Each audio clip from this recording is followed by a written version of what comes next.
ഇന്ത്യക്കാർ എങ്ങനെ ഇവിടെ വരുന്നു, എന്ത് ജോലികൾ ഇന്ത്യക്കാർ ചെയ്യുന്നു, മൈഗ്രൻസ് നേടിയെടുക്കുന്നത് പോലെയുള്ള അനാവശ്യമായ ഇവരുടെ ഒരു സൗജന്യവും നമ്മൾ കൈപ്പറ്റാതെ നമ്മൾ വർക്ക് ചെയ്യുന്നവരാണ്, ഈ രാജ്യത്തിന് വേണ്ടി കൂടി വർക്ക് ചെയ്യുന്നവരാണെന്നുള്ള ഒരു ബോധ്യം നമ്മൾ നമ്മുടെ അറ്റ്ലീസ്റ്റ് ഒരു 2 ഐറിഷ് സുഹൃത്തുക്കളോടെങ്കിലും പങ്കുവെക്കാൻ നമ്മൾ ഈ വിഷയത്തിലൂടെ തയ്യാറാവണമെന്നുള്ളത് നമ്മൾ ഓരോരുത്തരും ഏറ്റെടുക്കേണ്ട ഉത്തരവാദിത്തമാണ്. ഡബ്ലിൻകാരിയായ ഒരു ധീര വനിതയുടെ ഒരു സമയോചിതമായിട്ടുള്ള ഇടപെടൽ ആ ചെറുപ്പക്കാരൻ്റെ ജീവൻ തന്നെ, മലയാളിയായ ആ ചെറുപ്പക്കാരൻ്റെ ജീവൻ തന്നെ രക്ഷിക്കാൻ സാഹചര്യമുണ്ടാക്കിയത്. സുഹൃത്തുക്കളെ നമസ്കാരം. വളരെ പ്രധാനപ്പെട്ട അയർലൻഡിനെ തന്നെ മൊത്തത്തിൽ പിടിച്ചു കുലുക്കിയ ഒരു സംഭവമാണ് ഉണ്ടായത്. 40 വയസ്സുകാരനായ ഒരു മലയാളി യുവാവിനെ വിവസ്ത്രനാക്കി ക്രൂരമായി മർദ്ദിച്ചു ഒരു കൂട്ടം ഐറിഷ് ചെറുപ്പക്കാർ ചേർന്നിട്ട്. വളരെയധികം മലയാളികളെ മൊത്തത്തിൽ ഞെട്ടിപ്പിച്ച ഒരു സംഭവമായിരുന്നു കഴിഞ്ഞ ദിവസം നടന്നത്. ഡ്യൂട്ടി ആയത് കാരണം അന്ന് തന്നെ ഈ സംഭവം നിങ്ങളിലേക്ക് എത്തിക്കുവാൻ സാധിച്ചില്ല. എങ്കിലും ഈ ഒരു വീഡിയോ ചെയ്യാതെ ഇരിക്കാൻ നിവർത്തിയില്ല. ഇത് ശക്തമായ ഒരു അവബോധം നമ്മുടെ മലയാളി ചെറുപ്പക്കാർക്കിടയിൽ ഒരു അവയർനെസ് കൊടുക്കണം എന്നുള്ളത് കൊണ്ടാണ് ഈ ഒരു വീഡിയോ ഉറപ്പായിട്ടും ചെയ്യുന്നത്. ഇത് നമ്മുടെ ഇന്ത്യൻ എംബസി അല്ലെങ്കിൽ ഇവിടുത്തെ മലയാളികളായിട്ടുള്ള പത്രം ഉൾപ്പെടെ പ്രമുഖരായിട്ടുള്ള ആൾക്കാർ എങ്ങനെ, മലയാളി മേയറത്തിന്റെ മകനും കൗൺസിലറാണ്, ഇവരൊക്കെ എങ്ങനെ ഈ പ്രശ്നത്തെ കൈകാര്യം ചെയ്തു. ഏറ്റവും എടുത്തു പറയപ്പെടേണ്ട ഒരു കാര്യം, നമ്മൾ ഇന്ത്യക്കാരെക്കാൾ കൂടുതൽ സപ്പോർട്ട് ചെയ്യാൻ അവിടെ ഉണ്ടായിരുന്നത് ഈ സംഭവത്തിന് നേരിട്ട് ദൃക്സാക്ഷിയായിട്ട് ഇത് കണ്ടുവന്ന ജെന്നിഫർ മുറേ എന്ന അയർലൻഡുകാരിയായ ഡബ്ലിൻകാരിയായ ഒരു ധീര വനിതയുടെ ഒരു സമയോചിതമായിട്ടുള്ള ഇടപെടൽ മൂലമാണ് ആ ചെറുപ്പക്കാരൻ്റെ ജീവൻ തന്നെ, മലയാളിയായ ആ ചെറുപ്പക്കാരൻ്റെ ജീവൻ തന്നെ രക്ഷിക്കാൻ സാഹചര്യമുണ്ടാക്കിയത്. ഈ ഒരു സംഭവം എങ്ങനെ നടന്നു, എന്ന് നടന്നു, എൻ്റെ ഒരു കാഴ്ചപ്പാട് അല്ലെങ്കിൽ ഈ സംഭവം നമുക്ക് ഉണ്ടാക്കി തരേണ്ട തിരിച്ചറിവുകൾ എന്നൊക്കെയുള്ളതാണ് നമ്മൾ ഇന്നത്തെ വീഡിയോയിലൂടെ പങ്കുവെക്കുന്നത്. പുതിയ വീഡിയോയിലേക്ക് സ്വാഗതം.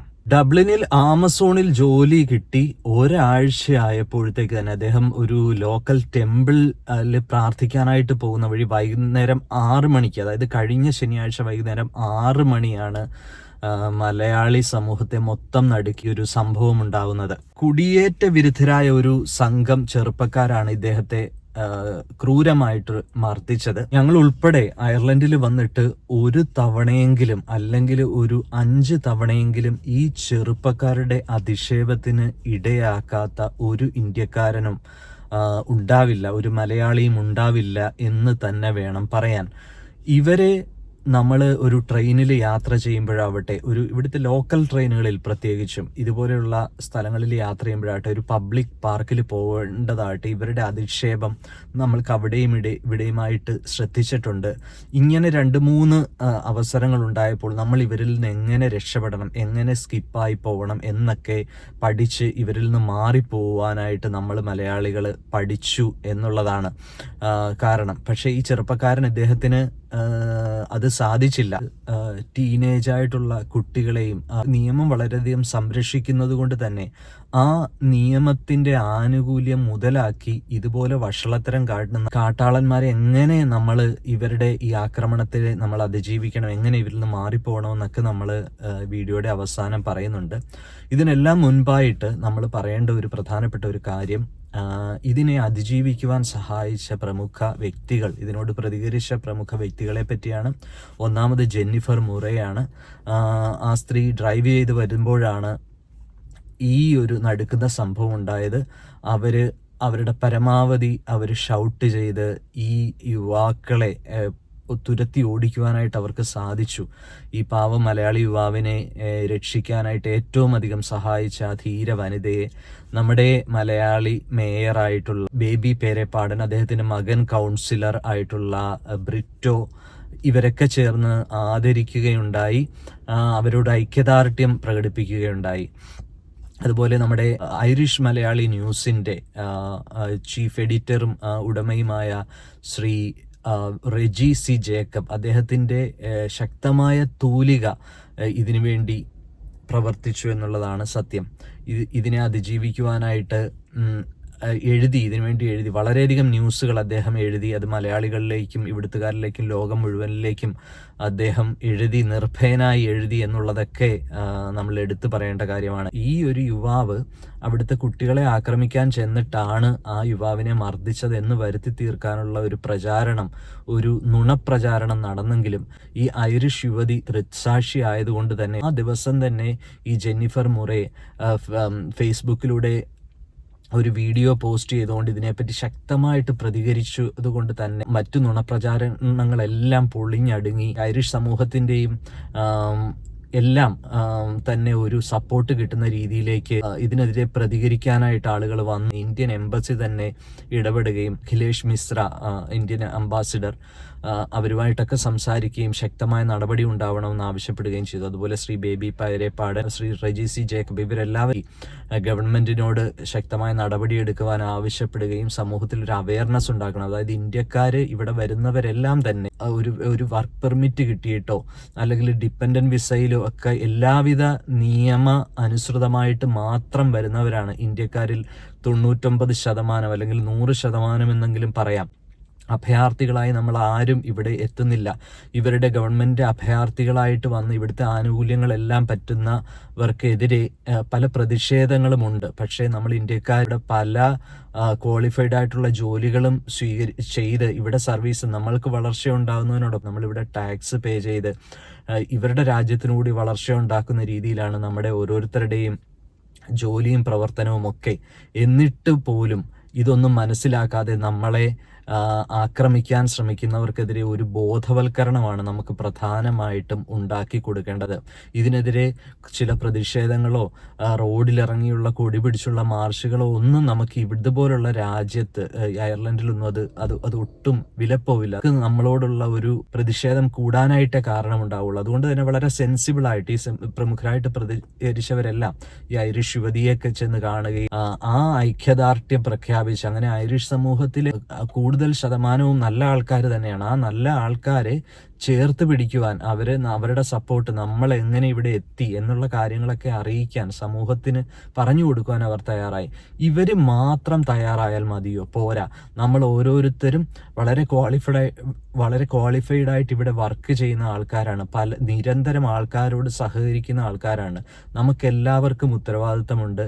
ഇന്ത്യക്കാർ എങ്ങനെ ഇവിടെ വരുന്നു, എന്ത് ജോലികൾ ഇന്ത്യക്കാർ ചെയ്യുന്നു, മൈഗ്രൻസ് നേടിയെടുക്കുന്നത് പോലെയുള്ള അനാവശ്യമായ ഇവരുടെ ഒരു സൗജന്യവും നമ്മൾ കൈപ്പറ്റാതെ നമ്മൾ വർക്ക് ചെയ്യുന്നവരാണ്, ഈ രാജ്യത്തിന് വേണ്ടി കൂടി വർക്ക് ചെയ്യുന്നവരാണെന്നുള്ള ഒരു ബോധ്യം നമ്മുടെ അറ്റ്ലീസ്റ്റ് ഒരു 2 ഐറിഷ് സുഹൃത്തുക്കളോടെങ്കിലും പങ്കുവെക്കാൻ നമ്മൾ ഈ വിഷയത്തിലൂടെ തയ്യാറാവണമെന്നുള്ളത് നമ്മൾ ഓരോരുത്തരും ഏറ്റെടുക്കേണ്ട ഉത്തരവാദിത്തമാണ്. 2 അല്ലെങ്കിൽ പരമാവധി നമ്മൾ ഐറിഷ് ആൾക്കാരോട് മിങ്കിൾ ചെയ്യാനുള്ള അവസരം കണ്ടെത്തണം.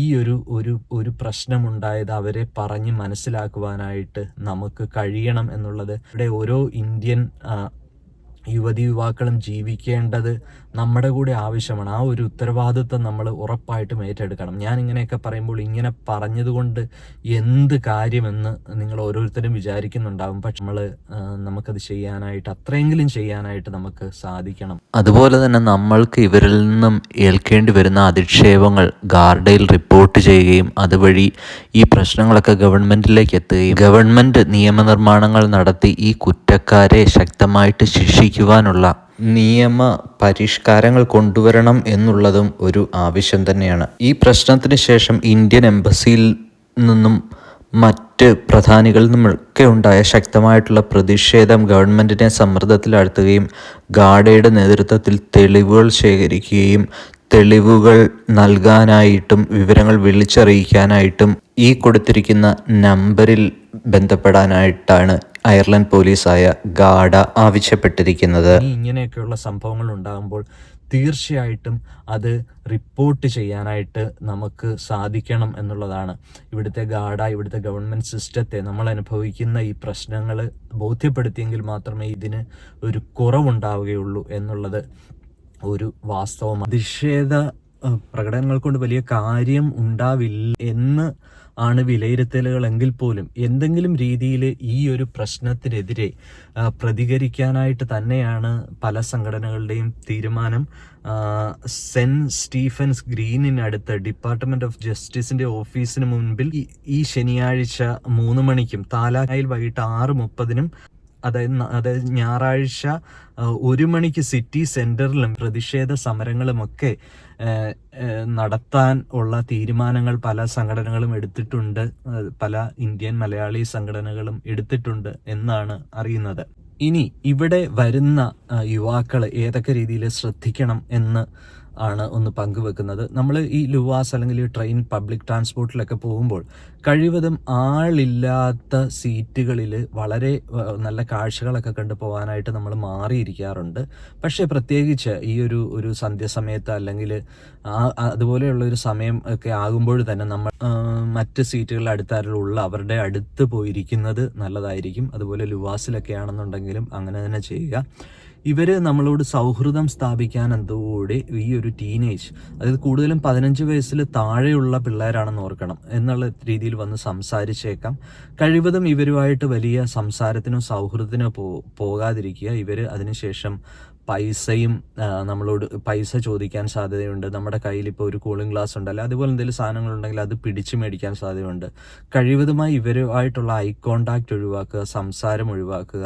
ആൾക്കാർ കൂടുതൽ ഇരിക്കുന്ന സ്ഥലങ്ങളിൽ ഒരു സപ്പോർട്ട്, ഒരു പബ്ലിക് കൂടുതൽ ഇരിക്കുന്ന സ്ഥലങ്ങളിലേക്ക് മാറിയിരിക്കുവാനായിട്ട് ശ്രദ്ധിക്കേണ്ടതാണ്. പബ്ലിക് സ്ഥലങ്ങളിലൂടെ നടക്കുമ്പോൾ വിജനമായിട്ടുള്ള റോഡുകൾ ഒഴിവാക്കുക. ഒരു കാര്യം പ്രത്യേകം ശ്രദ്ധിക്കേണ്ടത്, ഇവിടെ സ്ത്രീകളോടും കുട്ടികളോടുമൊക്കെ എന്തെങ്കിലും പ്രശ്നങ്ങൾ ഉണ്ടായിക്കഴിഞ്ഞാൽ നിയമം വളരെ കർശനമായതുകൊണ്ട് തന്നെ സ്ത്രീകളെയും കുട്ടികളെയും ആക്രമിക്കാൻ സാധ്യതയില്ല. സ്ത്രീകൾക്കെതിരെ കളിയാക്കലുകൾ അതുപോലുള്ള കാര്യങ്ങളൊക്കെ അല്ലാതെ കൈവെക്കാനായിട്ട് ഇവർ കഴിവതും ധൈര്യപ്പെടുത്തില്ല. എന്നാലും കെയർഫുൾ ആയിരിക്കുക, അവരുമായിട്ട് സംസാരത്തിന് പോകാതെ ഒഴിഞ്ഞു മാറിപ്പോവുക എന്നുള്ളതാണ്. ആൺകുട്ടികളാകട്ടെ വിജനമായിട്ടുള്ള റോഡുകൾ, അത് ഡ്യൂട്ടി കഴിഞ്ഞൊക്കെ എത്ര താമസിച്ച് വന്നു കഴിഞ്ഞാലും നേരത്തെ വന്നാൽ പോലും വിജനമായിട്ടുള്ള റോഡുകൾ ഒക്കെ ഒഴിവാക്കുക. ആൾക്കാരുള്ള റോഡിൽ കൂടിയൊക്കെ മാത്രം സഞ്ചരിക്കുവാനായിട്ട് ശ്രമിക്കുക എന്നുള്ളത് വളരെ പ്രധാനമായിട്ടും ശ്രദ്ധിക്കേണ്ട ഒരു കാര്യമാണ്. നമുക്കൊരു ഉൾക്കാഴ്ച ഉണ്ടാവുക. ഉള്ള ഹുഡീസൊക്കെ ധരിച്ചിട്ടുള്ള ഇതുപോലെയുള്ള അലമ്പ് പിള്ളേരെ കണ്ടു കഴിഞ്ഞാൽ നമുക്ക് മനസ്സിലാവും. അവരെ മുൻകൂട്ടി കാണുകയും നമ്മൾ ഒന്നുകിൽ സ്പീഡിൽ നടക്കുകയും കയ്യിൽ ഫോൺ വിളിച്ച് കയ്യിൽ ഇയർഫോണൊക്കെ ഉപയോഗിച്ച് ഫോണിൽ സംസാരിക്കുകയാണെങ്കിൽ അത് യൂസ് ചെയ്യുക, അല്ലെങ്കിൽ ഫോണും മോഷണം പോകാനുള്ള കാര്യങ്ങളൊക്കെ ഉണ്ടാവും എന്നുള്ളതാണ് ഒരു വസ്തുത. വളരെ അധികം സേഫായിട്ടുള്ള ഒരു സ്ഥലം തന്നെയാണ്. അപൂർവമായിട്ടാണ് ഇതുപോലെയുള്ള കാര്യങ്ങൾ. പക്ഷെ നമുക്കൊരു ഉൾക്കാഴ്ച, ഒരു മുൻകരുതലുകൾ ഇതുപോലെയുള്ള കുട്ടികളെ കാണുമ്പോൾ നമ്മൾ ഒഴിഞ്ഞു മാറിപ്പോവാൻ ഉണ്ടായാൽ മാത്രം മതി. നമ്മൾ ഇത്രയും നെഗറ്റീവായിട്ടുള്ള കാര്യങ്ങൾ പറഞ്ഞെങ്കിലും ഒരു കാര്യം കൂടെ പറയാണ്, ഒരു പോസിറ്റീവായിട്ട്. അതായത് ഞങ്ങളൊരു ദിവസം ഒരു പാർക്കിൽ കുട്ടികളുമായിട്ട് കളിക്കാൻ പോയപ്പോൾ കുറച്ച് പിള്ളേർ ഇതുപോലെ ആ പാർക്കിൽ പിള്ളേർക്ക് കളിക്കാനുള്ള സ്ഥലങ്ങൾ ബ്ലോക്ക് ചെയ്ത് വെച്ചിരിക്കുകയാണ്. അവരെന്തോ നമ്മളെന്തെങ്കിലും ചെന്ന് പറഞ്ഞു കഴിഞ്ഞാൽ അവർ ഉടക്കുണ്ടാക്കാൻ വരാമെന്ന് വെച്ചിട്ട് ഞങ്ങൾ നേരെ അവിടുന്ന് മറ്റൊരു പാർക്കിലേക്ക് പോവുകയും, നടന്നു തന്നെ പോകാവുന്ന ഒരു പാർക്കാണ്, നേരെ മറ്റൊരു പാർക്കിലേക്ക് പോവുകയും അവരുമായിട്ട് അവിടെ പോയി കളിക്കുകയും ചെയ്തു. പിള്ളേർ നന്നായിട്ട് കളിച്ചുകൊണ്ടിരിക്കുന്നു. എനിക്കറിയില്ല, ഒരു ഐറിഷുകാരൻ അടുത്ത് വന്നിട്ട് അയാളുടെ കുട്ടികളായിട്ട് കളിക്കാൻ വന്നതാണ്. അതിൻ്റെ തൊട്ടപ്പുറത്തൊരു ഷോപ്പുണ്ട്. അവിടെ നിന്ന് അയാൾ കുറച്ച് സിപ്പപ്സും ഐസ്ക്രീമും ഒക്കെ മേടിച്ചിട്ട് മക്കൾക്കും ഓരോ സിപ്പപ്പ് കൊണ്ട് കൊടുക്കുകയാണ്, ഒന്നും പറയാതെ തന്നെ. അപ്പോൾ എനിക്കിൽ നിന്ന് മനസ്സിലായിട്ടുള്ള കാര്യം, ലൈഫിൽ ഇതുപോലുള്ള നെഗറ്റീവ് എക്സ്പീരിയൻസ് ഉണ്ടാകുമ്പോൾ നമ്മൾ മൂവ് ചെയ്യുക, ഒന്ന് മാറുക അവിടെ നിന്ന്. അവിടെ വന്ന് വഴക്കടിച്ചുകൊണ്ടിരിക്കാൻ ശ്രമിക്കാതെ അവിടെ നിന്ന് മാറുക, മൂവ് ചെയ്യുക. ഇതുപോലെ ഞങ്ങളൊരു മറ്റൊരു പാർക്കിലേക്കാണ് പോയത്. അപ്പോൾ അവിടെ ചെന്നപ്പോൾ നമുക്ക് ഇതേ ആൾക്കാരിൽ നിന്ന് തന്നെ ഒരു നല്ല അനുഭവം ഉണ്ടാവുകയും ചെയ്തു. അപ്പോൾ ഞാനൊരിക്കലും പറയുന്നത്, ഇതുപോലുള്ള പ്രശ്നങ്ങൾ ഉണ്ടാകുമ്പോൾ നമുക്ക് മാനേജ് ചെയ്യാവുന്ന പ്രശ്നങ്ങളെ ഉണ്ടെങ്കിൽ അതിനുവേണ്ടി ആ രാജ്യം വിടുകയോ അങ്ങനെയൊന്നും ചെയ്യേണ്ട ആവശ്യമില്ല. ഇതുപോലെ നമ്മൾ നമ്മുടെ വർക്കിലൊക്കെ എൻഗേജഡ് ആയിട്ട് മുന്നോട്ട് പോവുക. അതേ സ്ഥലത്ത് നിന്ന് നമുക്ക് ഒരുപാട് പോസിറ്റീവ് അനുഭവങ്ങൾ നമുക്ക് ഉണ്ടാവും. നമ്മൾ ജീവിതത്തിൽ ഒരു തരത്തിലുള്ള നെഗറ്റീവിലും സ്റ്റക്കായിട്ടിരിക്കാതെ നിരന്തരം നമ്മുടെ ഒരു 15 മിനിറ്റ് എക്സസൈസ് രാവിലെയും വൈകിട്ടും അല്ലെങ്കിൽ ഒരു നേരമെങ്കിലും ചെയ്യാനും ഒക്കെ നമുക്ക് സാധിക്കുക. ആക്റ്റീവായിട്ടിരിക്കുക.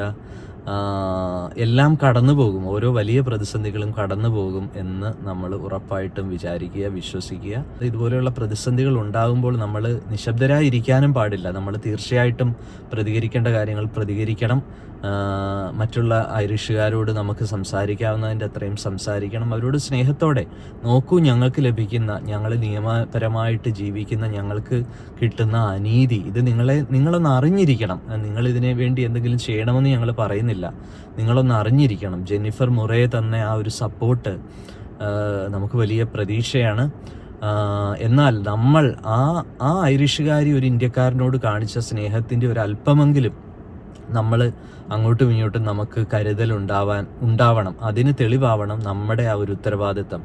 ഐറിഷുകാരോട് കൂടുതൽ കമ്മ്യൂണിക്കേറ്റ് ചെയ്യുന്നതും അവരുമായിട്ട് മിങ്കിൾ ചെയ്യുന്നതും അവരെയും കൂടി നമ്മുടെ ആഘോഷങ്ങളിൽ ഉൾപ്പെടുത്തുന്നതും അവരോട് ചേർന്ന് നിൽക്കുന്നതും അവരെ ചേർത്ത് നിർത്തുന്നതും ഒക്കെ തന്നെ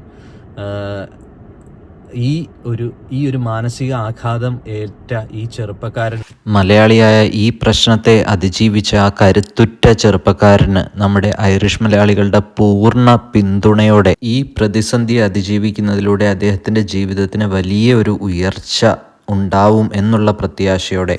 ഒരു പ്രധാനപ്പെട്ട കാര്യം ഓർക്കേണ്ടത്, അയർലൻഡിലെ ഡബ്ലിനിലെ ചില സ്ഥലങ്ങളിൽ മാത്രമാണ് ഇതുപോലെയുള്ള പ്രശ്നങ്ങൾ.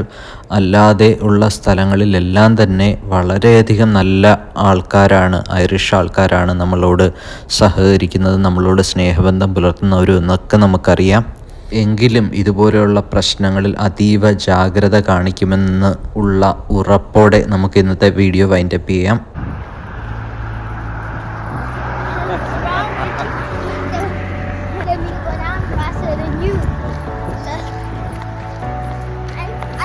Be faster than you. Okay. No, you were faster than me, but now I'm faster than you.